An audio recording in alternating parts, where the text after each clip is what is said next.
Thank you, peers. Please be seated.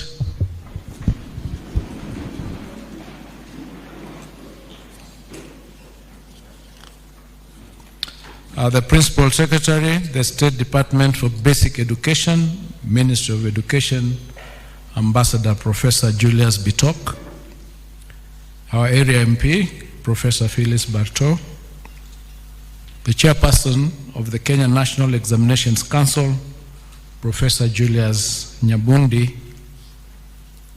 the Chief Executive of the Kenya National Examination Council, Dr. David Njengere, the Acting Chief Executive Officer of the Teachers Service Commission, Dr. Evelyn Mitei, the CEO of KUPS, Dr. Mercy Wahome, distinguished guests, ladies and gentlemen, good morning.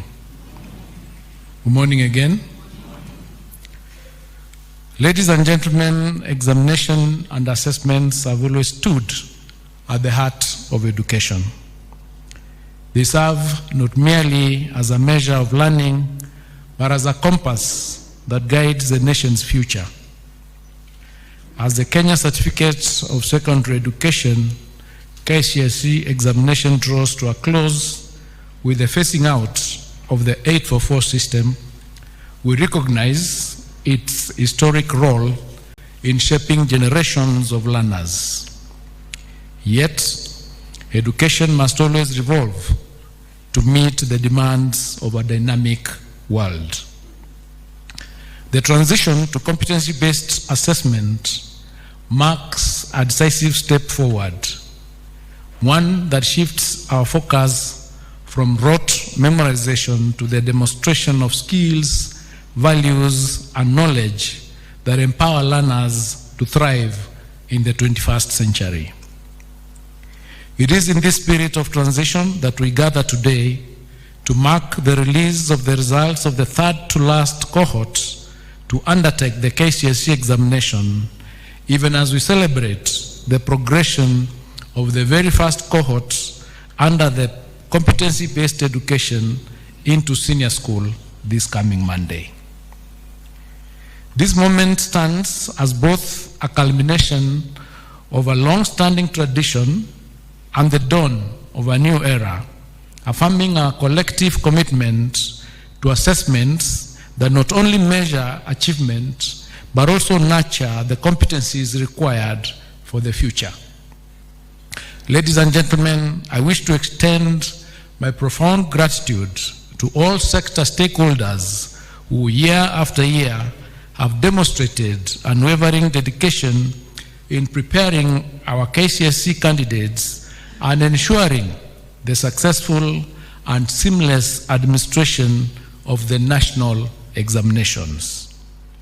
Their commitment has safeguarded the credibility of our examination system and upheld the high standards that define our education system. Let me take this opportunity to acknowledge the concerted efforts of colleagues across the Ministries of Education, the Ministry of Interior and National Administration, and Information, Communication and the Digital Economy, as well as the Teacher Service Commission during the administration of the 2025 KCSE examination series. In the same vein, may I commend all the center managers, supervisors, and invigilators for their integrity and diligence that have made this examination cycle a success. Today, as we release results for 993,226 candidates, I wish to register my sincere appreciation to His Excellency the President, Dr. William Samoei Ruto, for his trust and steadfast support in enabling our team to implement critical reforms in the education sector. These reforms are geared towards transforming the delivery of learning and teaching in order to nurture and build every learner's potential and to equip them with the skills and competencies necessary for life in the 21st century. Ladies and gentlemen, as we gather here today, the government has employed a record 100,000 teachers since 2023, with 24,000 of these teachers recruited this year. A record total of over 25,000 teachers have also been promoted. To better prepare our teachers for the rollout of the competency-based education, our teachers have been retooled and reoriented to the new system. The primary objective is to strengthen teaching and learning in our schools and consequently to improve our education outcomes. In order to enhance access, we are expanding infrastructure across our basic education institutions. In the financial year 2024-2025, we built a record 23,000 classrooms across the country to support the transition of the first grade 9 cohort. This year, we will construct a total of 1,600 laboratories in various senior schools in order to support practical learning. To anchor these reforms on a solid legal and policy foundation, we will soon be presenting a sessional paper and 11 bills to Parliament for consideration and enactment. Once passed, this will help entrench efficiency and effectiveness in our education system and affirm its competitiveness globally. We also continue to support our learners with capitation in fulfillment of the government's obligation to provide free and compulsory basic education. For this school year, for instance, we released the sum of 44.2 billion shillings as capitation for learners in all public basic education institutions ahead of school opening. This is the first time that capitation has been disbursed before schools open. Heads of institutions are expected to ensure prudent use of these public resources for the benefit of learners and to desist from imposing any extra levies or fees upon parents. The candidates whose results we released today are now expected to transit to tertiary institutions, either in universities or TVET institutions. At the tertiary level, we are implementing the student-centered funding model by which the government supports students and trainees by way of scholarships and loans depending on the level of need of each learner.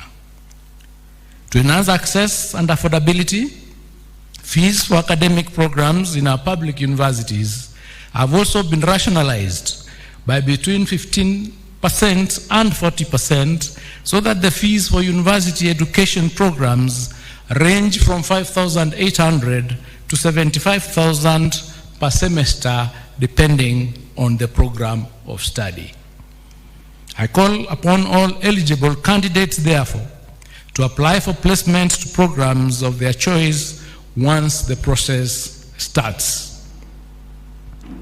I now wish to provide an overview of the performance of the 2025 KCSE examinations cohort.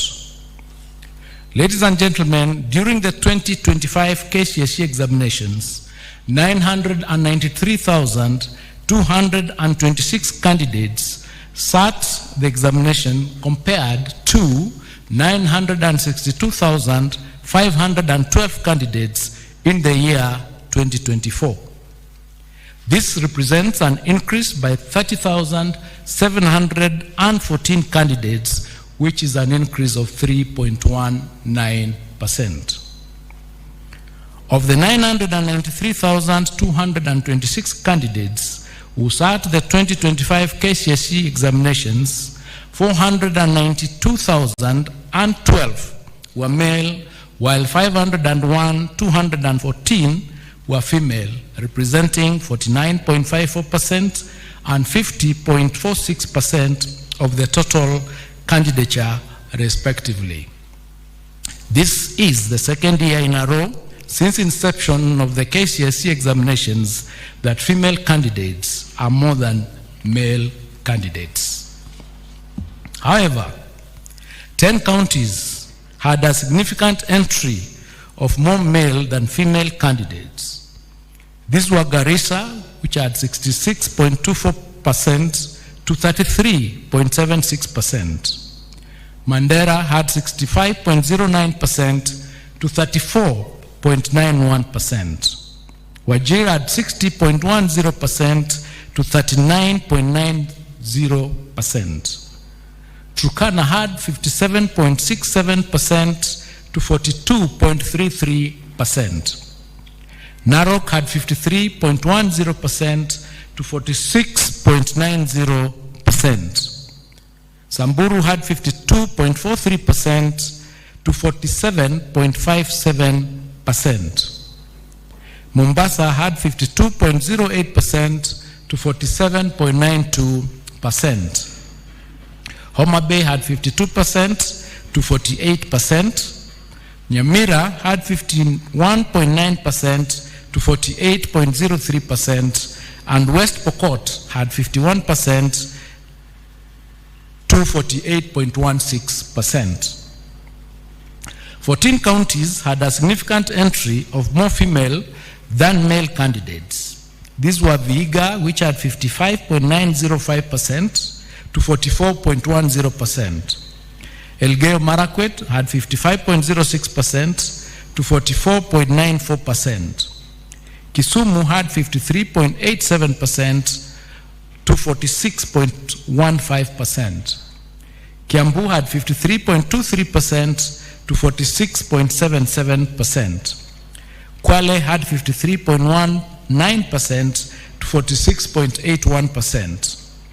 Nairobi had 52.90% to 47.10%. Kakamega had 52.47% to 47.53%. Meru had 52.22% to 47.78%. Isiolo had 52.21% to 47.79%. Uasin Gishu had 52.14% to 48.26%. Busia had 51.72% to 48.28%, and Tharaka Nithi had 51.57% to 48.43%. 23 counties, however, recorded near perfect gender parity, which counties were Lamu, Marsabit, Embu, Tana River, Laikipia, Kisii, Baringo, Migori, Trans Nzoia, Nandi, Kajiado, Taita Taveta, Kericho, Siaya, Kilifi, Bomet, Nyeri, Nyandarua, Murang'a, Nakuru, Kirinyaga, Bungoma, and Makueni. The number of candidates aged 16 years and below increased from 20,546, which was 2.13% in the year 2024, to 26.391 or 26,391, which is 2.65% in the year 2025. The highest percentage of candidates registered for 2025 KCSE examinations were within the appropriate age bracket of between 17 and 19 years, constituting 716,048, which is 72.02% of the total candidature. In the year 2025 KCSE examinations, 17 subjects recorded a significant improvement in performance, similar to the number of subjects that recorded significant improvement in 2024. 11 subjects recorded a significant decline in performance in the year 2025 compared to 10 in 2024. Female candidates recorded better mean score performance than male candidates in the following 6 subjects. That is English, Kiswahili, Kenya Sign Language, Home Science, CRE, and Arts and Design. Male candidates recorded better mean score performance than female candidates in 11 subjects, namely mathematics, alternatives A and B, biology, and biology for the blind, chemistry, general science, history and government, geography, IRE, building and construction, and business studies. The performance of male candidates was comparable to their female counterparts in the following 7 subjects: physics, agriculture, computer studies, French, German, Arabic, and music. The number of female candidates registered in the following 5 subjects was too small to allow for a meaningful comparison of performance with their male counterparts. That is metalwork, power mechanics, electricity, drawing and design, and aviation technology. As has been the case since 2023, KCSE examination, the 2025 KCSE examination results have been graded using the reviewed grading system in which the overall grade at KCSE examination considers mathematics the best performing language among English, Swahili, and Kenyan Sign Language, and the best performed 5 subjects.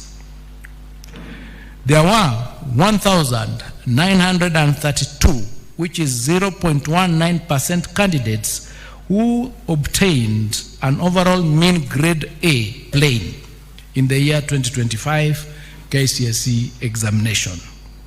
This is an improvement as compared to 1,693, which is 0.18% candidates who scored plain A in 2024. The number of candidates with direct university entry qualifications of mean grade C+ and above was 270,715, which is 27.18% in the year 2025 KCSE examination. This is an improvement compared to 246,391, which was 25.53% in the year 2024. The number of candidates with grade C- and above was 507,131, which is 50.92% in the year 2025 KCSE examination, compared to 476,889, which was 49.41% in the year 2024.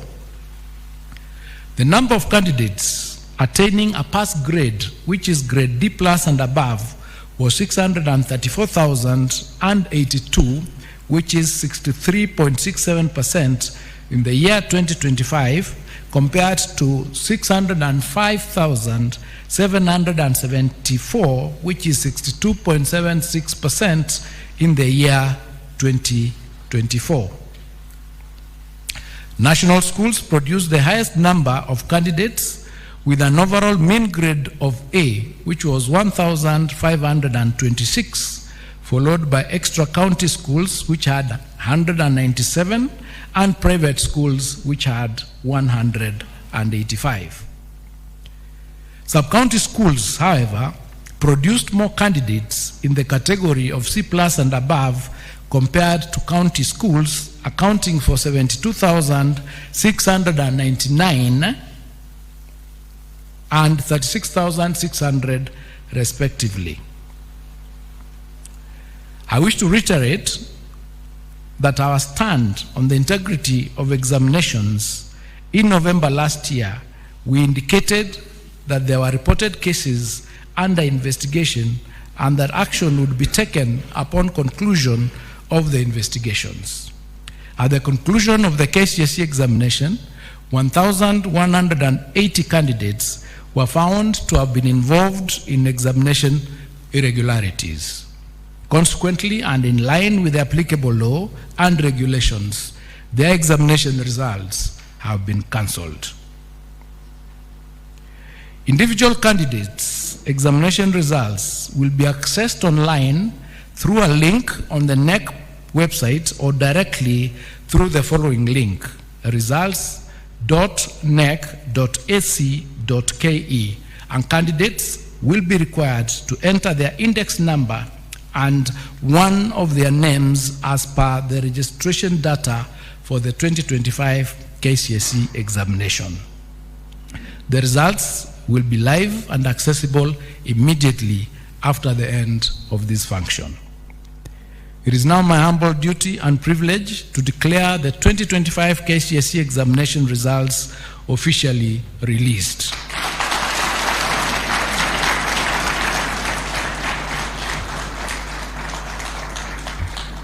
I wish all the candidates success in their future endeavors, and to all of you, Happy New Year, thank you, and God bless you.